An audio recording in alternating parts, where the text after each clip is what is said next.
السلام علیکم ورحمۃ اللہ تعالی وبرکاتہ۔ وعلیکم السلام ورحمۃ اللہ وبرکاتہ۔ نحمدہ ونصلی علی حبیبہ الکریم، اما بعد، اعوذ باللہ من الشیطان الرجیم، بسم اللہ الرحمن الرحیم۔ وما ارسلناک الا رحمۃ للعالمین۔ سبحان اللہ سبحان اللہ۔ صدق اللہ العظیم وصدق رسولہ النبی الامین الکریم، ونحن علی ذلک لمن الشاہدین والشاکرین، والحمد للہ رب العالمین۔ کیوں چاند میں کھوئے ہو، الجھے ہو ستاروں میں؟ کیوں چاند میں کھوئے ہو، الجھے ہو ستاروں میں؟ آقا کو میرے ڈھونڈو قرآن کے پاروں میں۔ سبحان اللہ سبحان اللہ۔ آقا کو میرے ڈھونڈو قرآن کے پاروں میں۔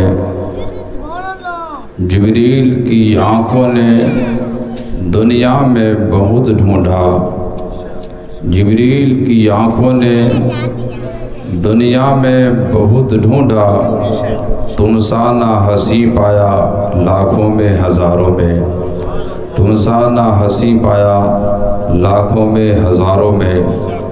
سامعین کرام، کچھ عرض و معروف سے پہلے عقیدت کے ساتھ بارگاہ رسالت میں ہدیہ درود پاک پیش کریں۔ اللہم صلی وسلم علی سیدنا محمد وعلی آل سیدنا محمد سید الاولین والآخرین۔ سلام قولا من رب الرحیم، وما ارسلناک الا رحمۃ للعالمین۔ سامعین کرام، چونکہ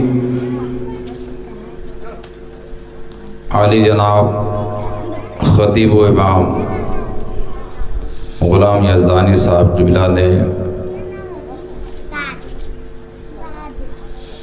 دل کی اتھاہ گہرائیوں سے اللہ تعالیٰ کی بارگاہ میں دعا ہے کہ اللہ تعالیٰ آپ کو قائم و دائم رکھے، علم میں برکتیں عطا فرمائے۔ یقیناً ایسا نہیں کہ میں، کیونکہ ویسے بھی میری بری عادت ہے، میں کسی کی تعریف نہیں کرتا، لیکن جو تعریف کے لائق ہو تو اس کی تعریف کی ہی جاتی ہے۔ میں ان کی تعریف ہرگز نہیں کرتا جن سے میرا کوئی فائدہ حاصل ہو،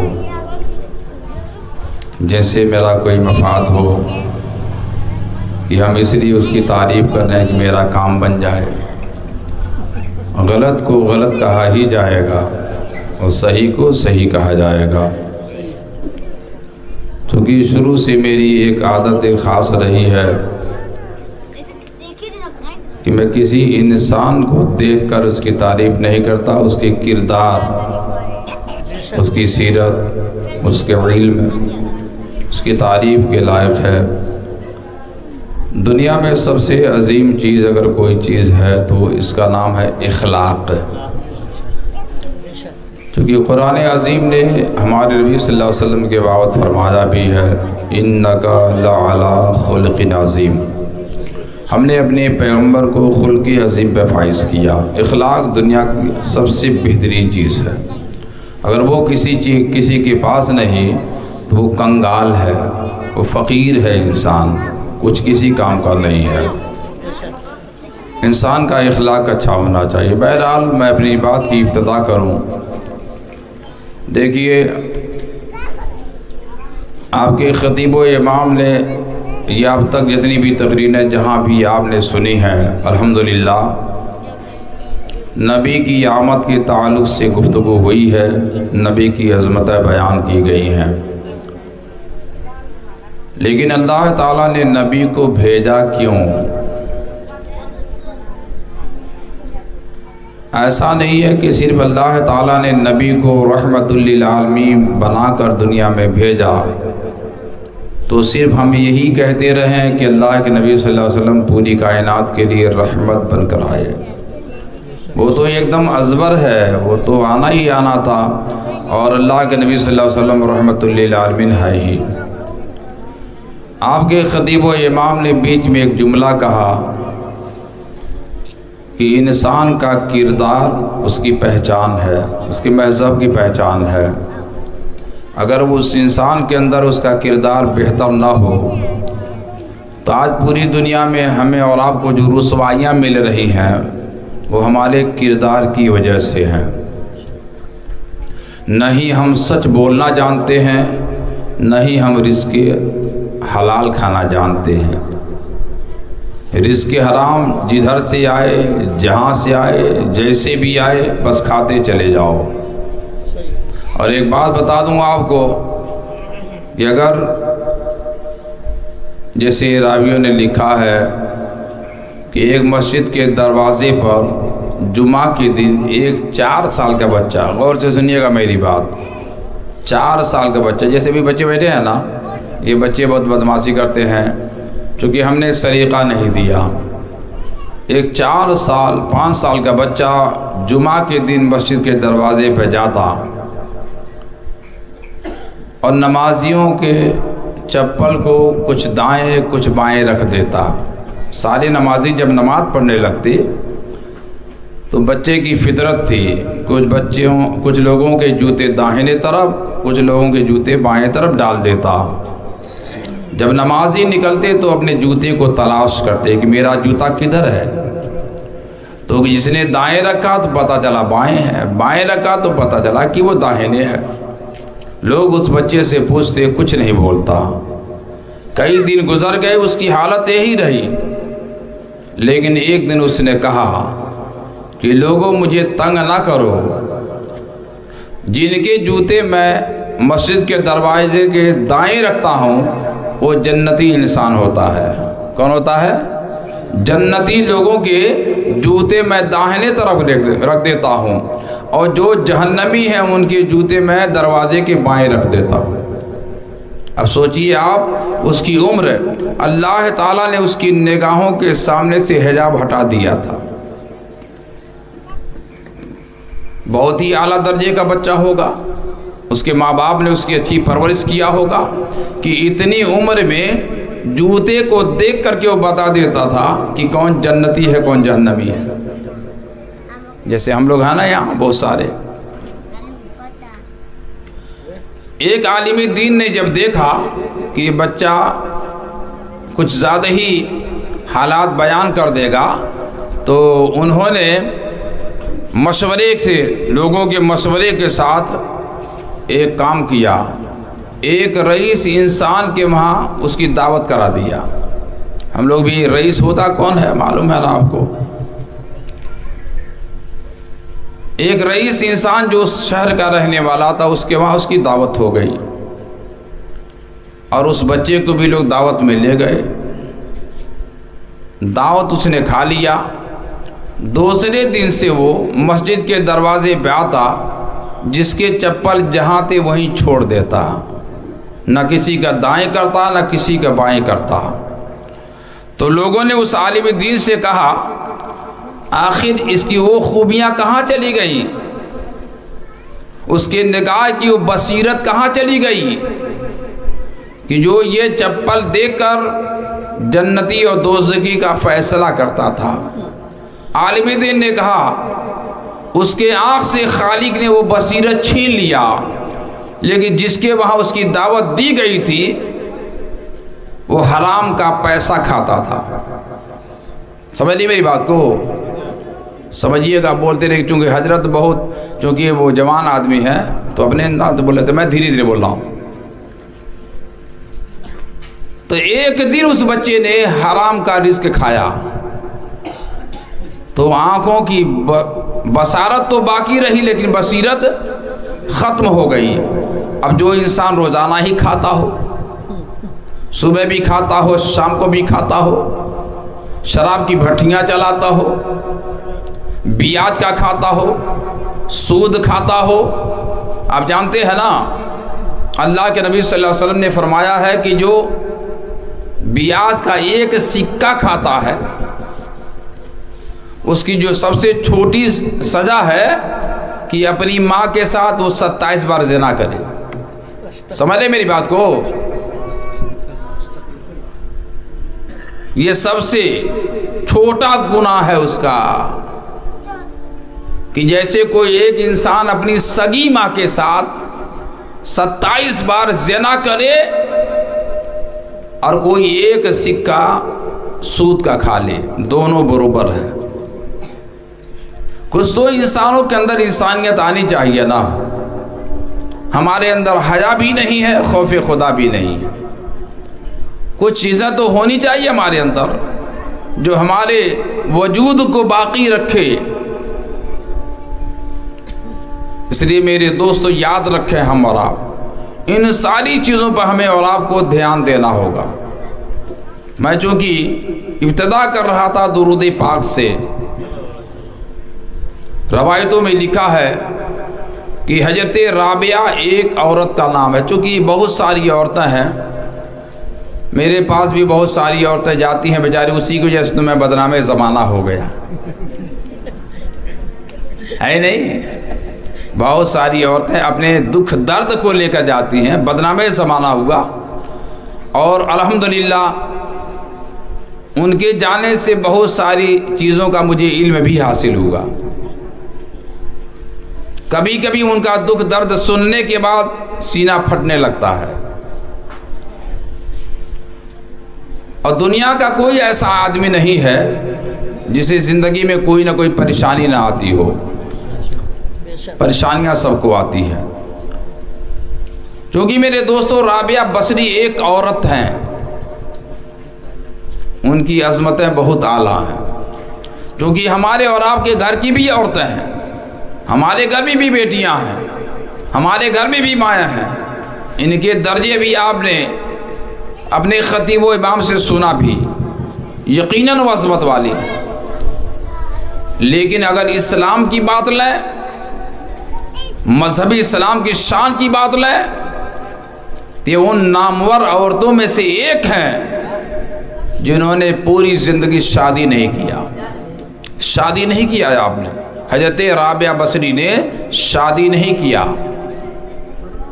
اور ان کی ذات سے آپ کو یہ پتا چلے گا کہ خالق نے اپنے نبی کو بھیجا کیوں تھا.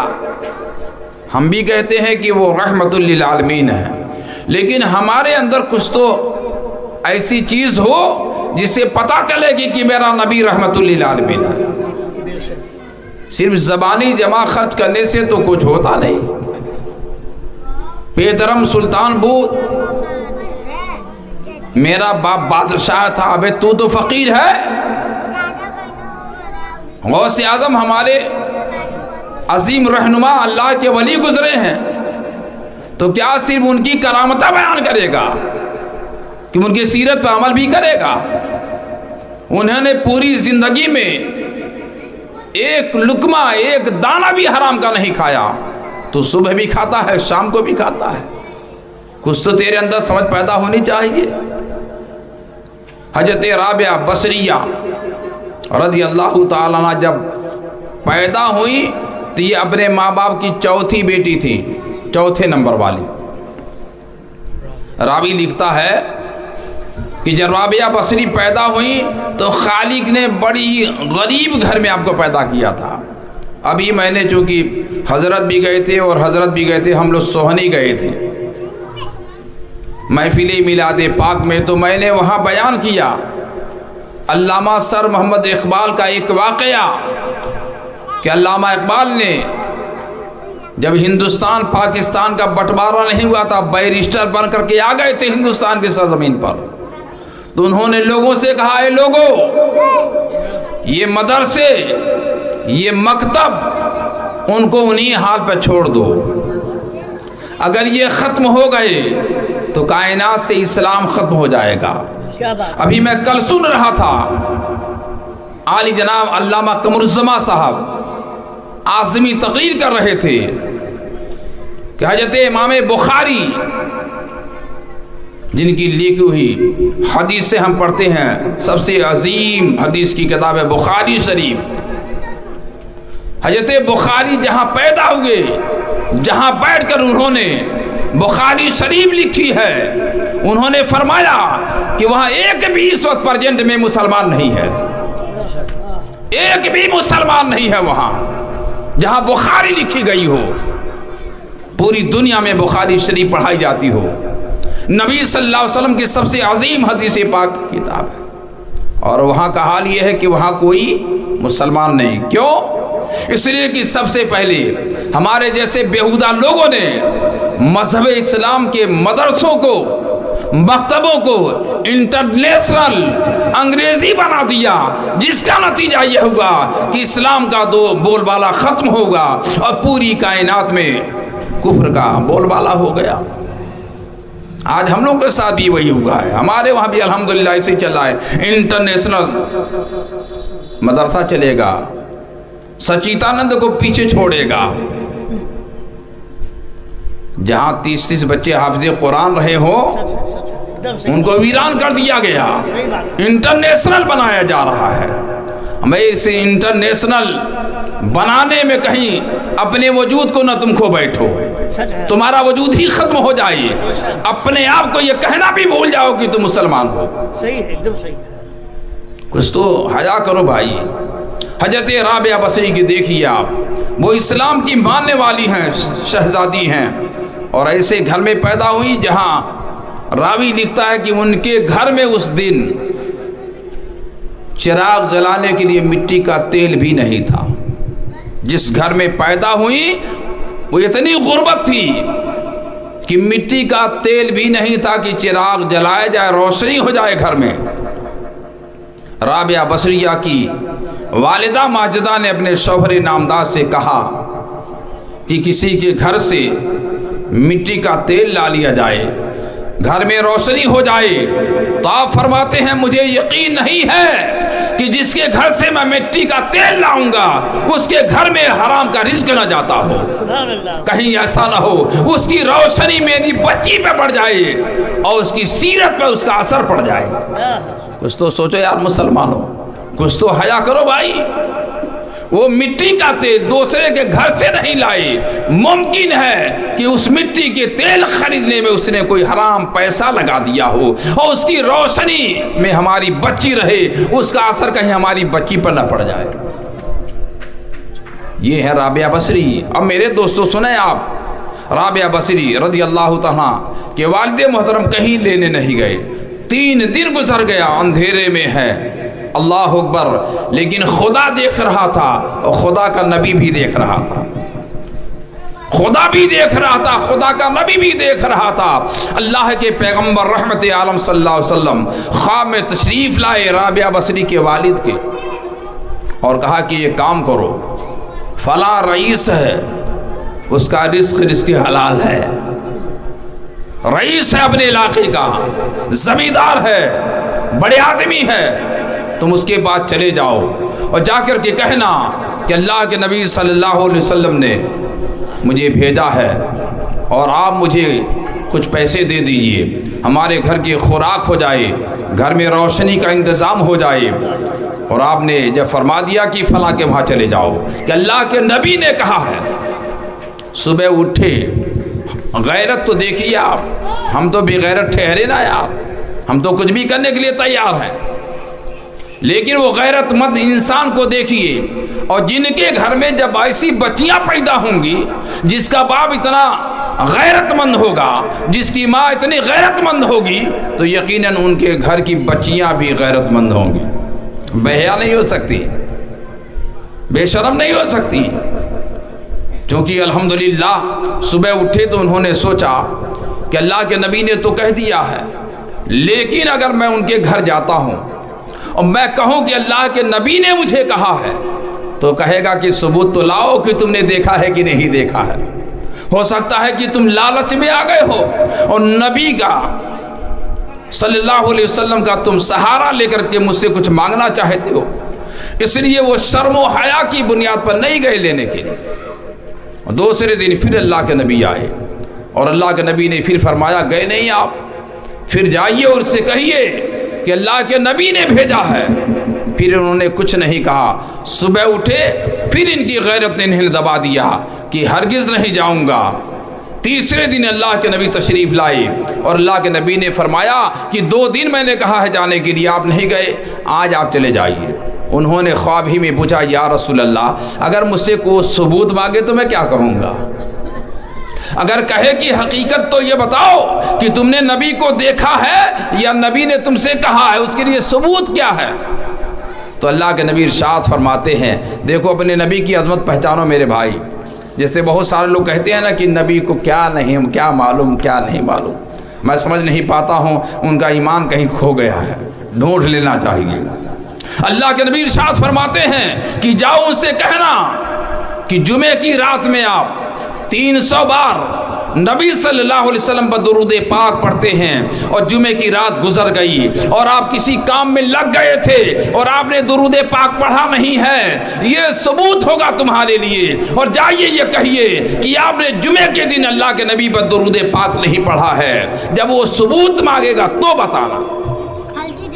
یہ تیسرے دن پھر ثبوت لے کر کے گئے تو پھر انہیں بتانے کی ضرورت نہیں تھی، انہیں کہنے کی حاجت نہیں تھی۔ جیسی دروازے پہ پہنچے انہوں نے سلام جب عرض کیا، رئیس باہر نکلا، چہرے کو دیکھا، کہا بتائیں آپ کس مقصد سے آنا ہوا؟ انہوں نے فرمایا کہ اللہ کے پیغمبر نے مجھے بھیجا ہے، خواہ میں تشریف لائے اور ہمارے وہاں یہ پریشانی ہے، آپ میری مدد کریں۔ انہوں نے کہا کہ ثبوت کی حاجت نہیں ہے، لیکن انہوں نے برجستہ یہ بھی کہا کہ غالباً آپ درود پاک پڑھتے ہیں نبی صلی اللہ علیہ وسلم کی بارگاہ میں، اور جمعہ کے دن آپ نے نہیں پڑھا ہے۔ اللہ کے نبی نے مجھے یہ بتایا۔ جیسے اتنا انہوں نے سنا اس رئیس انسان نے وہ تڑپ گیا کہ اب تک مجھے یقین نہیں تھا کہ میں درود پڑھتا ہوں تو میرا نبی سنتا ہے یا میرا درود پاک قبول بھی ہوتا ہے، لیکن آپ تو ثبوت لے کر کے آئے ہیں کہ جب میں درود پاک پڑھتا ہوں تو میرا نبی سنتا بھی ہے اور مجھے دیکھتا بھی ہے۔ میرا نبی مجھے دیکھتا بھی ہے اور میرے درود شریف کو سنتا بھی۔ اس لیے میرے دوستوں کہا جاتا ہے کہ جب یہ کہا جائے نا، ابھی حضرت بھی کہہ رہے تھے درود پاک پڑھ لیجیے، تو ہم لوگ مد مکھیوں کی طرح بھن بھنا کر رہ جاتے ہیں۔ جیسے مد مکھیاں بھن بھن کرتی ہیں نا، ویسے ہی بھن بھنا کر کے رہ جاتے ہیں۔ کھلے انداز میں درود شریف پڑھا جائے، ہے کہ نہیں؟ تو ایک مرتبہ ذرا درود شریف سنا دیجیے آپ۔ اللہم صلی وسلم علی سیدنا محمد وعلی آل سیدنا محمد کما تحب وترضی ان تصلی علیہ۔ خلیل اللہ نے جس کے لیے حق سے دعائیں کی، خلیل اللہ نے جس کے لیے حق سے دعائیں کی، ذبیح اللہ نے وقت ذبح جس کی التجائیں کی، جو بن کر روشنی پھر دیدہ یعقوب میں آیا، جسے یوسف نے اپنے حسن کے نرنگ میں پایا، وہ جس کی یاد میں داؤد نے نغمہ سرائی کی، وہ جس کے نام پہ شاہ سلیمان نے گدائی کی، دل یحییٰ میں ارما رہ گئے جن کی زیارت کے، اور لب عیسیٰ پہ آئی بات جن کے شان رحمت کی۔ میرے دوستو، اللہ کے نبی صلی اللہ علیہ وسلم تشریف لائے۔ آپ کو معلوم ہے کہ یوں ہی ہمارا نبی مجھے نہیں ملا، یوں ہی میرا نبی مجھے نہیں ملا، بلکہ اللہ تعالیٰ کی مشیت یہ ہے کہ خالق لم یزل نے کیسے کیسے اپنے نبی کو مجھ تک پہنچایا۔ آپ دیکھیں چونکہ حالات کچھ اس طرح کے ہیں کہ اگر آپ کو سمجھایا جائے تو کہیں آپ نہ سمجھ پائیں کہ یہ تو بقرعید اور محرم میں لے کر چلا گیا مولانا۔ میں آپ کو بقرعید اور محرم میں نہیں لے جاؤں گا، یہ ربیع الاول شریف کا مہینہ میں ہوں یہ محدود رکھوں گا۔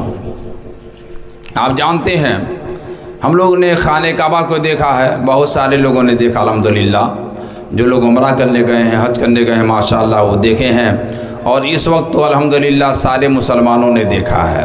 اس وقت تو موبائل میں آپ بالکل لائیو دیکھ سکتے ہیں، بالکل چل رہا ہے اور دیکھتے رہیں۔ آپ خانہ کعبہ کو بھی دیکھیں، وہاں کے حجاج کرام کو بھی دیکھیں، جو لوگ حج کرنے، موتاف کو بھی دیکھتے ہیں، خانہ کعبہ کو بھی دیکھتے ہیں، مسجد حرام کو بھی دیکھتے ہیں۔ آپ یہ مسجد حرام کے اندر جو خانہ کعبہ ہے، جسے ہم کعبہ شریف کہتے ہیں، اس کی تعمیر ابراہیم علیہ السلام نے کیا ہے۔ کس نے کیا ہے؟ ابراہیم علیہ السلام نے۔ ابراہیم علیہ السلام کو خالق نے حکم فرمایا، ابراہیم میرے پیغمبر میرے گھر کو بناؤ۔ ابراہیم علیہ السلام نے فرمایا میرے پروردگار اگر میں تیرا گھر بناؤں گا تو مجھے مزدوری ملنی چاہیے نا بھائی، ہر کام کی مزدوری ہے۔ تو خالق نے فرمایا میرا گھر تعمیر کر، جو تو مانگے گا وہ دیا جائے گا، جو تو مانگے گا وہ دیا جائے گا۔ ابراہیم علیہ السلام اپنے نور نظر سیدنا اسماعیل علیہ السلام کو ساتھ میں لیے اور خانہ کعبہ کی تعمیر شروع کر دیا۔ جانتے ہیں اس میں ایک پتھر بھی ہے جس کو کہتے ہیں مقام ابراہیم، ہے نا؟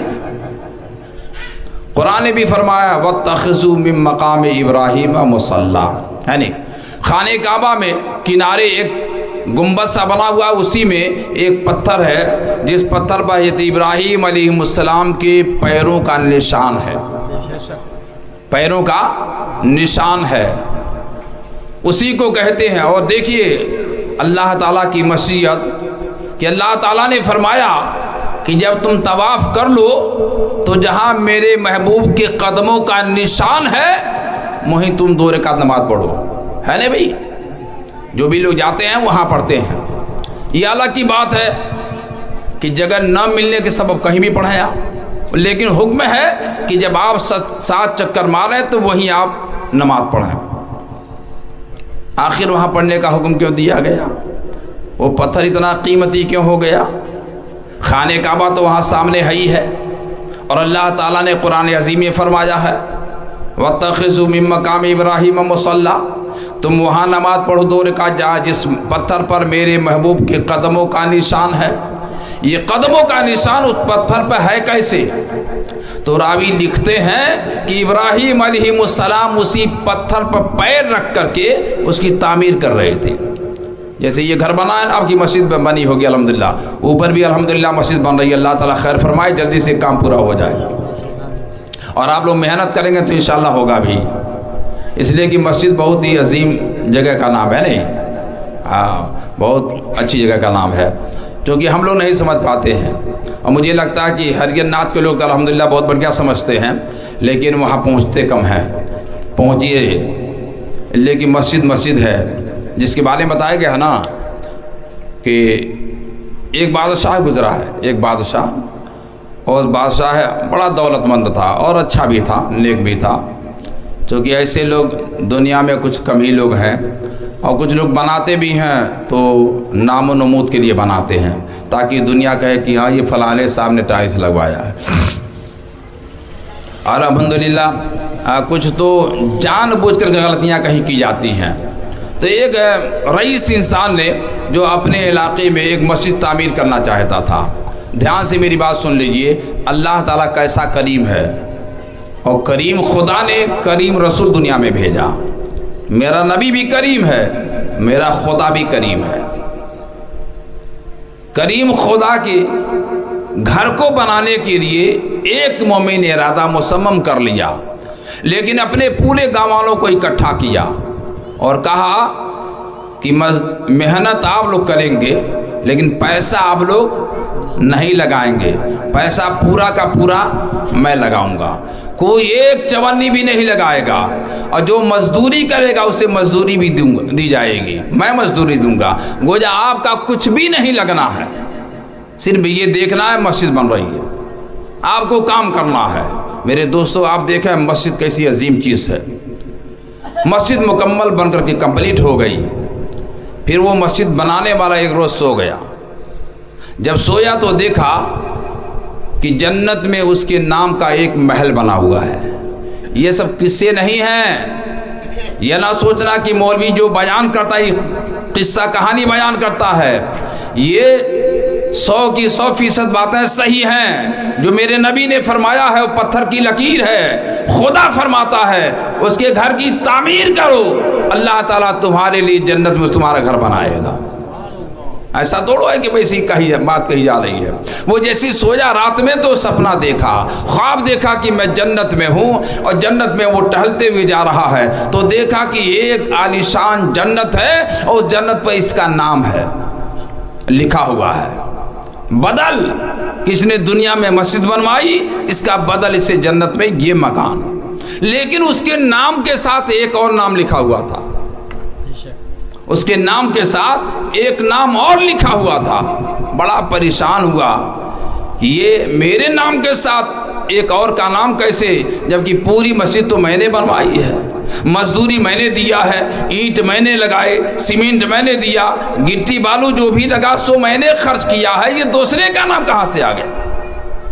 جیسے بیدار ہوا، دوسرا دن ہوا، سارے لوگوں کو بلایا اور کہا لوگوں بتاؤ کیا تم لوگوں نے اس مسجد میں کچھ دیا ہے؟ تو سب نے کہا کہ نہیں، لیکن آپ نے فرمایا کہ نہیں، کوئی نہ کوئی اس میں اللہ کا بندہ ضرور ہے جس نے کچھ دیا ہے، بتاؤ وہ کون ہے؟ تو ایک آدمی کھڑا ہوا اور کہا کہ حضور وہ میں ہوں، چونکہ آپ نے قانون بنا دیا تھا، سخت آرڈر دے دیا تھا کہ کسی کو ایک پیسہ اس میں لگانا نہیں ہے، لیکن میں ایک اینٹا اپنے گھر سے چھپا کر کے اپنے دامن میں لے کر آیا تھا اور آپ کے اینٹوں میں میں نے ڈال دیا تھا۔ اس نے کہا کہ یہ میرے پروردگار، اگر تو ایک اینٹا دینے کے سبب میری ہی طرح جب کسی کو جنت عطا کر سکتا ہے تو لوگوں سے فرمایا اے لوگوں کہ خالق نے جو جنت مجھے قیامت کے دن جو مجھے دے گا اس مسجد کے بدل میں جو میں نے اس کا گھر بنایا ہے، تو جتنا پیسہ میرا خرچ ہوا لیکن صرف اس نے ایک اینٹ لگائی ہے اور میرے آدھے کا حصے دار ہو گیا ہے، آدھے کا حصے دار ہو گیا ہے، کیونکہ اس جنت میں اس کا آدھا حق ہے اور آدھا میرا ہے ایک اینٹ لگانے کا۔ اور الحمدللہ آپ لوگوں نے تو مسجد بنائی ہے تو یقین رکھو کہ اللہ دے گا، ہے کہ نہیں؟ بہرحال میں عرض کر رہا تھا میرے دوستو، اللہ کے نبی صلی اللہ تعالی علیہ وسلم کی اس بشارت پر وہ انسان گئے اور ان سے کہا کہ اللہ کے نبی نے مجھے کہا ہے۔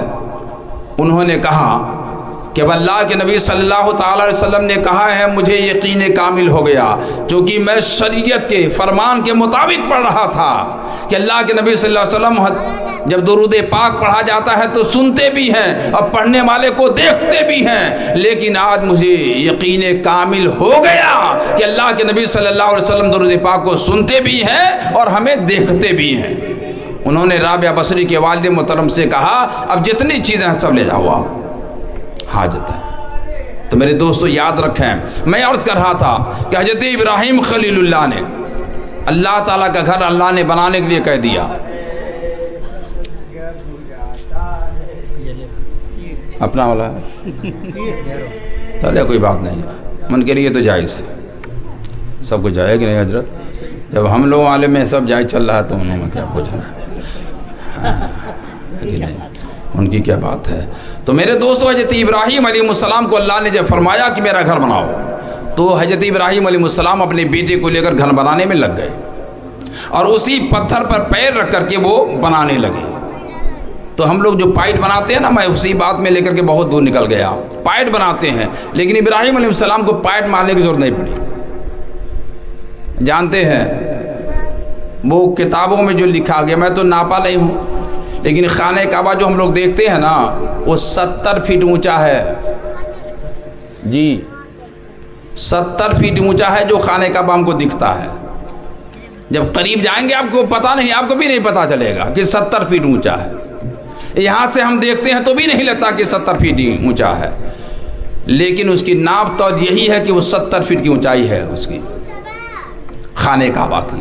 تو 70 فٹ اونچا جوڑنے کے لیے تو پائٹ کی ضرورت ہے نا، پٹرے کی ضرورت ہے، بلی کی ضرورت ہے، بانس کی ضرورت ہے، لیکن وہاں نہ پٹرے کی ضرورت پڑی نہ ہی بلی اور بانس کی، بلکہ ابراہیم علیہ السلام جس پتھر پر آپ کھڑے ہو کر کے تعمیر کرتے تھے، جیسی دیوار اونچی ہوتی پتھر بھی اونچا ہوتا چلا جاتا، وہ پتھر بھی اونچا ہوتا چلا جاتا۔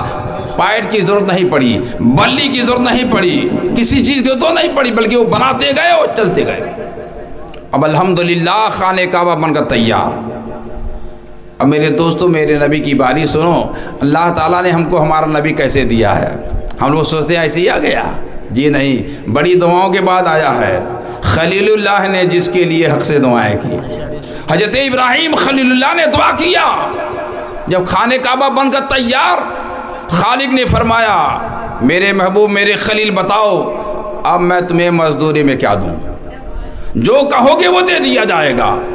ابراہیم خلیل اللہ سوچتے رہے اور سوچتے سوچتے آپ نے یہی سوچا کہ اس پوری کائنات میں اگر کوئی گلاب کا پھول ہے تو ایک ہی ہے، پوری کائنات میں اگر کوئی نعمت ہے تو ایک ہی ہے، کوئی عظیم پیغمبر ہے تو ایک ہی ہے۔ ابراہیم خلیل اللہ نے سوچنے کے بعد کہا، اے میرے پروردگار، مجھے نہ دولت چاہیے، نہ شہرت چاہیے، نہ بادشاہ چاہیے، مجھے چاہیے تو صرف اتنا کہ ہمارے ہی نسب پاک میں، ہماری نسل میں آخری نبی محمد عربی کو تو پیدا کر دے، بس اتنا ہی میں چاہتا ہوں، سبحان اللہ، اتنا ہی چاہتا ہوں کہ ہماری نسل میں آخری نبی کو پیدا کر دے۔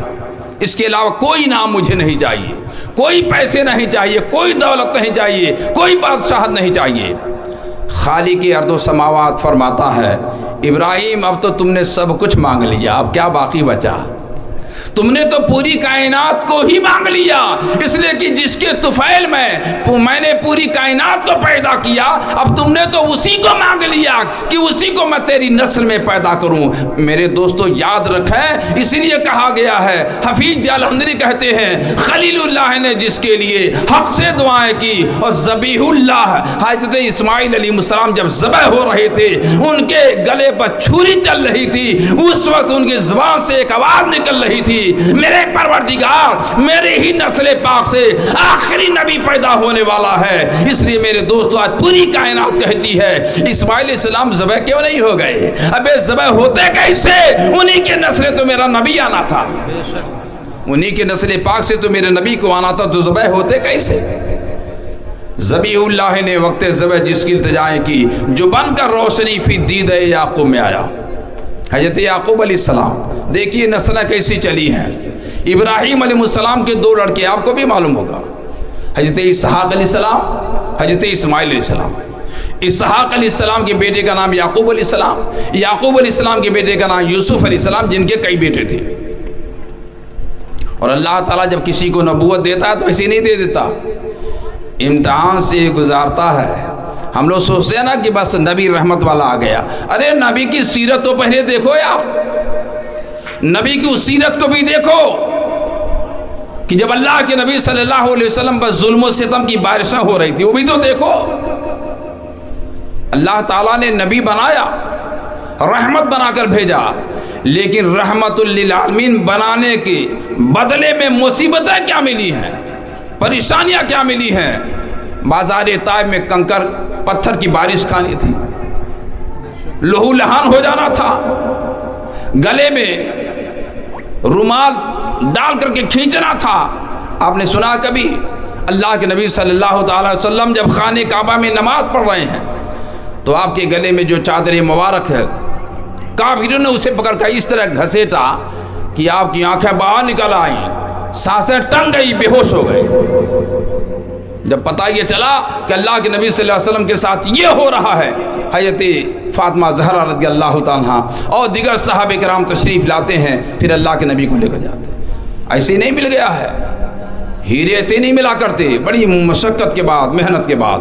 چونکہ میرے دوستوں مجھے سمجھانا یہ تھا، صرف میں اس غرض سے آج آیا ہوں کہ یقیناً یہ پاک اور منزہ مہینہ ہمارے نبی کی آمد کا ہے، لیکن اللہ کے نبی نے جو مجھے دیا ہے نا، اس کو پہلے دیکھ لیا جائے کہ ہمیں اور آپ کو کیا کیا دیا ہے۔ الحمدللہ صرف 6 منٹ اور باقی ہیں، 6 منٹ میں انشاءاللہ اپنی بات ختم کروں گا، اور 6 ہی منٹ آپ مجھے غور سے سنیے، جتنی باتیں میں نے بیان کی اس کو بھول جائیے، 6 منٹ سنیے غور سے۔ 6 منٹ سننے کا مطلب یہ ہے کہ اللہ کے نبی صلی اللہ علیہ وسلم نے ہمارے لیے شراب کو کیا کیا؟ حرام کیا نا، اور ڈائریکٹ حرام نہیں کیا، سمجھا کر کے۔ ایسا نہیں کہ اس کے نقصانات نہیں بتائے، اللہ کے نبی نے اس کے نقصان کو بھی بتایا، اس کی دقتیں بتائی۔ ابھی میں آ رہا تھا تو وہ جمعے کی بازار کے بغل میں ایک آدمی برہنہ صرف چڈی پہنے نالی میں سویا ہوا تھا۔ ابھی کی بات کر رہا ہوں میں، ابھی جسٹ کی بات کر رہا ہوں۔ کپڑا پہنے ہوئے تھا، ہاں یہ تو کپڑا پہنے ہوئے، ہاں، یہ تو جا رہا تھا ٹال، تو وہ تو پڑا ہوا تھا اسے۔ تو میرے دوستو، جیسے آپ میں سے اگر کوئی ایسا ہو جائے تو کیا ہم اپنے نبی کو گالی دے رہے ہیں کہ نبی کی تعریف کر رہے ہیں؟ یہ تو گالی دینا ہو گیا بھائی، یہ تو خالق لم یزل کی عظمت کو للکارنا ہو گیا. ہم اس کے محبوب کو مانا بھی اور اس کی باتیں نہ مانیں. ہم حرام کھاتے چلے جائیں. اللہ کے نبی صلی اللہ تعالیٰ علیہ وسلم کے آنے کا مقصد یہ ہے کہ پوری کائنات سے برائی کو ختم کرنا، اور ہم برائی کو پیدا کر رہے ہیں. نبی کی تعریف کریں اور برائیوں میں ملوث رہیں، شراب پیتے رہیں، زنا کرتے رہیں، جھوٹ بولتے رہیں، دغا بازی کرتے رہیں، یہ نبی کا ماننے والا ہوگا؟ اس لیے میرے دوستو یاد رکھیں، اللہ تعالیٰ نے ہمیں اور آپ کو پاک منزہ کے لیے، جیسے ابھی حضرت نے آپ کو بتایا نا، دہیہ قلبی بزرگ صحابی خوبصورت، لیکن حقیقت تو یہ ہے کہ اللہ کے نبی صلی اللہ تعالیٰ علیہ وسلم نے انہیں دیکھا کہ خوبصورت چکتا نوجوان یہ جہنم میں کیوں جائے. تو یوں سمجھ لیا جائے کہ اللہ کے نبی نے اللہ تعالیٰ سے ان کو مانگ لیا کہ اللہ تعالیٰ مجھے دے، اور دینے کا مطلب یہ تھا کہ ان کے حالات، ان کے واقعات اگر مومن نہیں ہوتے تو ان کے واقعات حضرت نہیں بیان کرتے. ان کے جیسے ہزاروں لاکھوں کافر مر گئے جو اپنی بچیوں کو دفن کرتے تھے، لیکن ان کے واقعات اس پاک اسٹیج پر بیان نہیں کیے جاتے. وہ دہیہ قلبی تھے جن کے واقعات کو بیان کرنا تھا. میرے نبی کی نگاہ نبوت دیکھ رہی تھی کہ ان کے حالات کیسے ہیں. اگر یہ مومن ہو گیا، اس کے حالات قیامت تک کے دن تک کے لیے ممبروں پر بیان کیے جائیں گے، اور مسلمانوں کو بتایا جائے گا کہ مسلمانوں ظالم نہ بنو، ظالم نہ بنو. ابھی میں نے ایک جگہ میلاد میں ابھی میں پڑھا ہوں نا، تو میں نے کہا کہ اللہ کے نبی صلی اللہ علیہ وسلم نے فرمایا صحابہ کرام سے، میرے صحابی جتنے بھی صحابہ کرام تھے سب سے فرمایا کہ سنو، تم ظالم کی بھی مدد کرو اور مظلوم کی بھی مدد کرو. ظالم کی بھی مدد کرو اور مظلوم کی بھی مدد کرو. تو صحابہ کرام نے کہا یا رسول اللہ یہ تو عجیب بات ہے. ارے مظلوم کی مدد تو سمجھ میں بات آ گئی، لیکن ظالم کی مدد کیسے کریں؟ تو حقیقت یہ ہے میرے دوستو، دور حاضر میں لوگ مظلوم کی ہی صرف مدد کر پاتے ہیں، ظالم کی مدد نہیں کرتے. کرنا چاہیے کہ نہیں کرنا چاہیے؟ کرنا چاہیے. اس کا طریقہ میرے نبی نے فرمایا، اللہ کے نبی نے فرمایا کہ مظلوم کی مدد یہ ہے کہ اس پر ظلم ہونے سے روک دو. اس پر ظلم نہ ہو، اس پر زیادتی نہ ہو، اسے کوئی مارے نہ، اسے کوئی تکلیف نہ پہنچائے. تو صحابہ کرام نے کہا یا رسول اللہ لیکن ظالم کی مدد کیسے کریں گے؟ تو اللہ کے نبی ارشاد فرماتے ہیں اس کے بازوؤں کو مموڑ کر توڑ دو. اس کے بازوؤں کو مموڑ کر توڑ دو، یہ اس کی مدد ہے، تاکہ وہ ظلم کرنے سے باز آ جائے. یہ اس کی مدد ہے. بھئی اب تک ہم نے ظلم کیا ہے، کوئی طاقتور میرے پاس آ گیا اور اس نے مجھے ظلم کرنے سے روک دیا، تو میرے لیے وہ رحمت ہے نا. ہم تو آج سے اب گناہوں سے بچ گئے. اب تک ہم گناہ کرتے رہے، لوگوں پہ ظلم ڈھاتے رہے، لیکن کوئی طاقتور آ کر کے میرے بازوؤں کو پکڑ لیا اور کہا کہ خبردار، اگر اس کے بعد تم نے کسی پہ ظلم کیا تو تمہارے بازوؤں کو توڑ دیا جائے گا. یہ اس کے ساتھ ہمدردی ہو گئی، یہ اس کے ساتھ مہربانی ہو گئی، یہ اس کے ظلم کو روکنا بھی اس کی مدد کرنا. اس لیے میرے دوستو یاد رکھیں، اللہ تعالیٰ نے ہم لوگ کو نبی صلی اللہ علیہ وسلم کی امت میں پیدا کیا، تو ہمیں اور آپ کو چاہیے کہ ہم نماز کا خیال رکھیں. اور سب سے عظیم بات تو یہ ہے کہ میرے دوستو یہ شراب جو سب سے بری لت ہے نا، اس کو چھوڑ دیا جائے. جوا کھیلنا چھوڑ دیا جائے، جھوٹ بولنا بند کر دیا جائے. جانتے ہیں یہ بہت بری باتیں ہیں. حالانکہ دیکھیں اس سے بھی ایک بری بات ہے جو آخر میں نے کہا نا کہ آخر میں میری بات سنیے آپ غور سے. فرمایا گیا ہے کہ شراب پینا حرام ہے نا، جوا کھیلنا حرام ہے، ڈکیتی حرام ہے. سن رہے ہیں نا میری بات کو؟ ہاں، نہیں تو آپ رات بچے چیان دو چنگیاں بھی آنی. یہ بات نہیں، بالکل غور سے سنیے میری بات. شراب پینا بھی حرام، جوا کھیلنا بھی حرام، ڈکیتی کرنا بھی حرام، چوری کرنا بھی حرام، زنا کرنا بھی حرام. لیکن اس سے بھی بڑا کوئی گناہ ہے کیا آپ کی نگاہ میں؟ ہے؟ نہیں ہے؟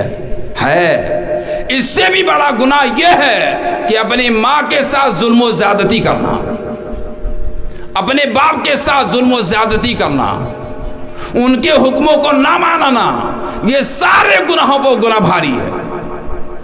جو مسلمان سمجھتا ہے جیسے نوجوان ہو گیا نا تو اپنے باپ کو کہتا ہے اب تو پاگل ہو گیا ہے، تیرا دماغ کام نہیں کرتا، تو خاموش رہا، مجھے کرنے دے۔ اس کی عمر 80 سال کی ہے، اس کا تجربہ کم ہو گیا، یہ 20 سال والے کا تجربہ زیادہ ہو گیا ہے نا، بے شرمی والی بات۔ اس لیے میرے دوستو یاد رکھیں، یہ کچھ ایسی باتیں ہیں جو ہمارے اندر ہونی چاہیے، ورنہ ہم خالی مسلمان ویسے کہنے کہ مسلمان، تو جانتے ہیں عبداللہ نام کتنا بڑھیا نام، حدیث پاک میں بھی آیا ہے کہ لوگ اپنے بچوں کا نام عبداللہ رکھیں، لیکن سب سے بڑے کتے کا بھی نام عبداللہ تھا جس کا نام عبداللہ بن ابی ہے۔ صحیح بات ہے۔ تو نام سے کیا ہوتا ہے؟ نام تمہارا جمن ہو چلے گا لیکن تم سچے آدمی بن جاؤ۔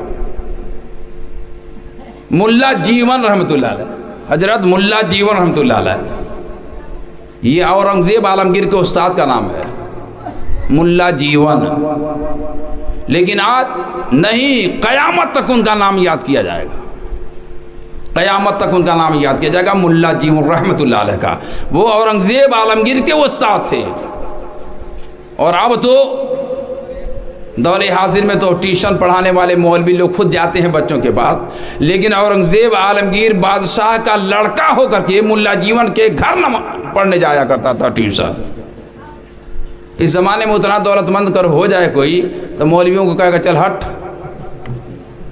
چل ہٹ، اور ویسے بھی مولویوں کی کوئی قدر تو ہے نہیں۔ اب الحمدللہ وہی آپ لوگوں کی بے قدری کی وجہ سے، مسلمانوں کی بے قدری کی وجہ سے مجھے لگتا ہے کہ 90% حافظ و مولویوں نے اس بیوہ کو چھوڑ دیا، بے شک حق صحیح ہے۔ اس بیوہ کو چھوڑ دیا، اور جو بچے کھچے ہیں اگر ان کی عمر کے ہیں تو سب چھوڑ دیں گے۔ ہم لوگ تو مجبوری میں ہے کہ اس عمر میں جائیں گے کہاں، ابھی چھوڑیں گے بھی تو گھر بیٹھ جائیں گے، لیکن جنہیں کچھ کرنا ہے، اپنے بچوں کی پرورش کرنا ہے، پڑھانا ہے، لکھانا ہے، یہ 5000 میں کون سا تیر ماریں گے؟ اور دور حاضر کے مسلمان تو بے شرموں کے شہنشاہ ہیں ماشاءاللہ، ان کو حیا بھی نہیں ہے، شرم بھی نہیں ہے، غیرت بھی نہیں ہے، جبکہ علماء کرام نے بہت تفصیلی انداز میں لاک ڈاؤن میں پورے عوام کو بتایا تھا، بڑے بڑے علماء کرام نے، کہ اگر تمہارے مسجد کے امام کی تنخواہ صرف 5000 ہے اور تم قصبے میں جس محلے میں رہتے ہو اگر 100 آدمی ہو، 100 آدمی، تو ہر جمعے کو جاؤ اور 50 روپے دے کر اپنے امام سے مصافحہ کر لو، 50 روپے دے کر اپنے امام سے مصافحہ کر لو، تو کم از کم کچھ آمدنی ان کی ہو جائے گی، ان کا وہ 5000 بچ جائے گا جو ان کے ابا کے جیب میں جائے گا، ان کی ضرورت پوری ہو جائے گی۔ لیکن ہم تو مسلمان نہایت درجے کے خبیث ہیں نا، وہ 5000 روپے بھی انہیں لگتا ہے کہ بہت ماں مولانا کو دے رہا ہوں، بڑا چمکدار کرتا پہنتا ہے۔ ہمارے کرتے سے الرجی ہے مسلمانوں کو، ہمارے گاڑیوں سے الرجی ہے مسلمانوں کو، ہمارے چلنے سے الرجی ہے مسلمانوں کو۔ اب مسلمانوں یاد رکھنا، اگر یہ کیفیت رہی تو دھیرے دھیرے دھیرے دھیرے وہ دن آئے گا کہ جب تمہارے قبروں پہ کنڈا گاڑ دیا جائے گا، کوئی جنازے کی نماز پڑھانے والا نہیں رہے گا۔ آپ سنے ہوں گے کہ آپ کے باپ دادا کے زمانے میں کہ کسی علاقے میں کوئی مولوی جب نہیں رہتا تھا تو مرنے کے بعد لوگ کنڈا گاڑ دیتے تھے کہ کوئی اس راستے سے گزرے گا، دیکھے گا کہ قبر پہ کنڈا ہے تو اللہ اکبر پڑھ کر کے 4 تکبیریں بول دے گا، یعنی جنازے کی نماز پڑھ لے گا۔ وہی وقت آنے والا ہے۔ ہاں اب مولوی ہیں، ابھی پڑھانے والے مولوی ہیں، لیکن وہ صرف داڑھی رکھ کر کے مولوی بنے ہیں، دالوں کی روٹی کھا کر کے پڑھنے والے مولوی نہیں آئیں گے۔ اب دالوں کے جو کراوا روٹی، کراوا چاول اور دال کھا کر کے پڑھنے والا مولوی اپنے علم کی قدر کرتا ہے، وہ پھر کیوں آئے گا؟ اب تو مجبوری میں پھنسا ہوا ہے جو پھنس گیا، ورنہ آج جو سنتے ہیں نا کہ بڑا مولوی لوگ ملیں گے، تو بڑا مولوی وہی ملیں گے جو داڑھی رکھ کر کے مولوی بنے ہیں، پڑھ کر نہیں مولوی بنا ہے کوئی۔ اس لیے میرے دوستو یاد رکھیے، اللہ کے نبی صلی اللہ علیہ وسلم کی آمد کی یہ جو مہینے ہیں، اس مہینے میں ہم ذکر کرتے ہیں، الحمدللہ اللہ کا شکر ہے، اور اپنے نبی کی عظمتیں بیان کرتے ہیں، لیکن سب سے عظیم بات میں یہ سمجھتا ہوں کہ ہمارے نبی کی سنتیں زندہ ہو جائیں، ہمارے نبی کی سنتیں زندہ ہو جائیں، ہم صحیح مسلمان ہو جائیں، ہم سچ بولنے والے ہو جائیں، تاکہ ہم چلیں تو دیکھنے والا یہ کہے کہ یہ مومن جا رہا ہے، یہ مسلمان جا رہا ہے، اس کا کردار مسلمان گئے، اس کی بولی کہے کہ مسلمان ہے۔ جانتے ہیں نا آپ؟ اس لیے میرے دوستو، آپ سنے ہوں گے کہ کسی زمانے میں کہا جاتا تھا کہ اگر کوئی معاملہ ہے تو کسی مسلمان کو پکڑ کے لاؤ، وہ سچ بات بولے گا، وہ صحیح بات کہے گا۔ اور دور حاضر میں اگر آپ جھوٹ بولنا ہے تو کسی مسلمان کو پکڑ لو، 2 دن چائے پلا لو، وہ تمہاری والی بات بولنے لگے گا۔ کیونکہ میں دیکھ رہا ہوں میرے ساتھ بھی ہوا ایسا کہ جو مجھے 100% جانتے ہیں کہ شمشاد سچا ہے، اس کے بعد بھی آپ کا ساتھ اس لیے نہیں چھوڑ رہا کہ مجھے چاہوے نہیں ملے گی، میرا دشمن ہو جائے گا۔ سچ کا دامن اس طرح چھوڑا جا رہا، اس لیے مسلمانوں سچے بن جاؤ اور حقیقت میں تحقیق کر کے سچے بنو۔ میں یہ نہیں کہتا کہ بغیر تحقیق کے مجھے کہہ دو کہ میں صحیح ہوں، مجھے تحقیق کرو، میرے ساتھ رہو، اٹھو بیٹھو سونا جاگنا یہ سب میرے ساتھ کرو، تب نہ میرے کردار سے تمہیں واقفیت ہوگی کہ میں کون ہوں۔ کسی نے کہہ دیا کہ کوا کان لے جا رہا ہے تو اپنا کان ٹو پہلے، اس کو مت دیکھو کہ کان لے جا رہا۔ یہ انسانیت ہے میرے دوستو۔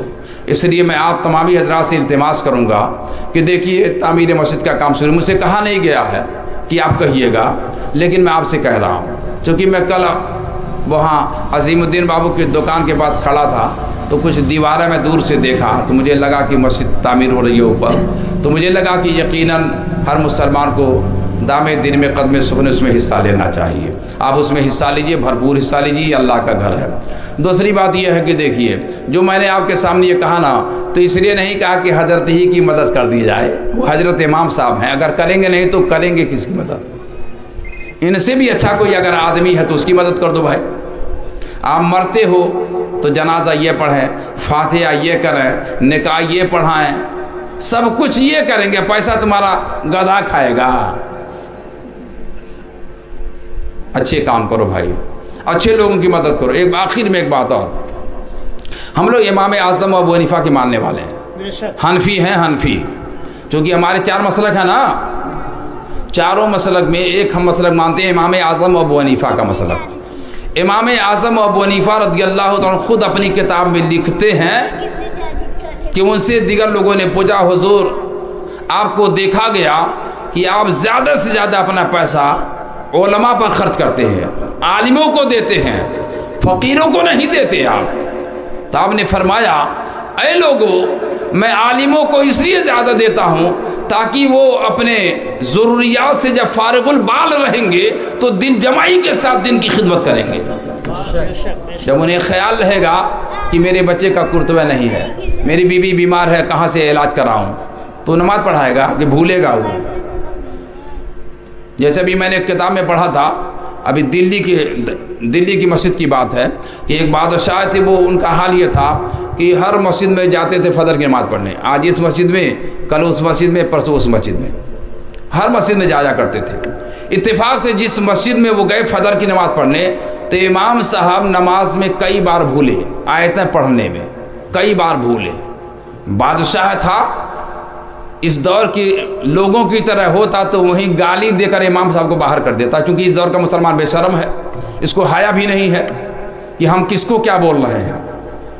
لیکن اس بادشاہ کی دانائی دیکھیے، دانشمندی دیکھیے کہ نماز پڑھے، وہ اپنی نماز کو درست بھی کیے، جہاں بھولے تو آپ نے ریٹرن کیا، پھر نماز کو درست کر لیا، نماز پڑھ لی۔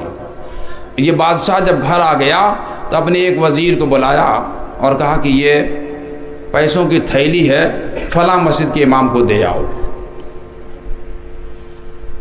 یہ اٹھائے، کچھ بتایا بھی نہیں، کہا کہ ان کو صرف دے آؤ۔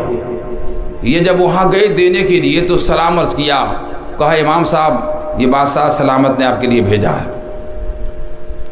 تو بڑا پریشان ہوئے اور انہوں نے کہا بھائی اللہ تعالیٰ بڑا مہربان ہے، اس نے کرم کر دیا، ورنہ ہماری بیوی کے پیٹ میں بچہ ہے اور 1-2 دن میں اسے بچہ پیدا ہونے والا ہے، اور میرے جیب میں ایک چمنی پیسہ نہیں ہے، میرے بچے بیمار ہیں، میری بیوی کو بچہ پیدا ہونا ہے، میرے پاس پیسے نہیں تھے، میں بہت پریشان تھا، اور اسی پریشانی کی وجہ سے میں فجر کی نماز میں کئی بار بھول بھی میں گیا، کئی بار بھول بھی گیا۔ اور دیکھیے اللہ تعالیٰ نے کرم فرما دیا، بادشاہ کے دل میں خالق نے بات ڈال دیا، انہوں نے ہماری پریشانی کو دور کر دیا۔ جب وہ پیسہ دے کر ریٹرن آیا تو بادشاہ سے کہا حضور آپ نے وہ پیسے بھیجے کیوں ہیں؟ تو بادشاہ نے کہا کہ مجھے لگا کہ میرا امام کسی پریشانی میں مبتلا ہے، اسے پیسوں کی حاجت ہے، اس کے وہاں کوئی بیمار ہے، اور اسی لیے وہ بار بار نماز میں بھول رہا تھا، اس لیے کہ اس کا دماغ اپنی ضروریات پہ جا رہا تھا۔ اس لیے میں نے سوچا کہ اس کی ضرورت کو پوری کر دیا جائے تاکہ وہ دل جمعی کے ساتھ اللہ کی حضور میں کھڑا ہو کر نماز پڑھا لے۔ ہمارے اندر یہ کب شعور پیدا ہوگا؟ جب قبرستان میں چلے جائیں گے۔ عقل آنی چاہیے۔ اللہ تعالیٰ کی بارگاہ میں دعا کریں اپنے حبیب صلی اللہ علیہ وسلم کے صدقے میں ہم مسلمانوں کی حفاظت فرمائے، ہمیں نیک عمل کی توفیق عطا فرمائے اور صحیح معنوں میں ہم کو مسلمان بنا دے۔ اللہ تعالیٰ نے قرآن عظیم میں فرمایا وَمَا أَرْسَلْنَاكَ إِلَّا رَحْمَةً لِلْعَالَمِينَ، اے میرے پیارے محبوب ہم نے پوری کائنات کے لیے رحمت بنا کر بھیجا۔ اس لیے اللہ تعالیٰ نے ہمارے اوپر اور دنیا میں جتنے بھی ہیں، خواہ وہ اپنے ہوں غیر ہوں، چرند و پرند ہوں، شجر و حجر ہوں، جانور ہوں، پوری کائنات میں جتنی بھی چیزیں ہیں، اللہ تعالیٰ جن چیزوں کا خالق ہے، ہمارے رسول صلی اللہ علیہ وسلم ان چیزوں کے لیے رحمت ہیں۔ اللہ تعالیٰ کی بارگاہ میں دعا کریں کہ اللہ تعالیٰ ہمیں اور آپ کو نیک عمل کی توفیق عطا فرمائے۔ وآخر دعوانا ان الحمد للہ رب العالمین۔ السلام علیکم ورحمۃ اللہ تعالیٰ وبرکاتہ۔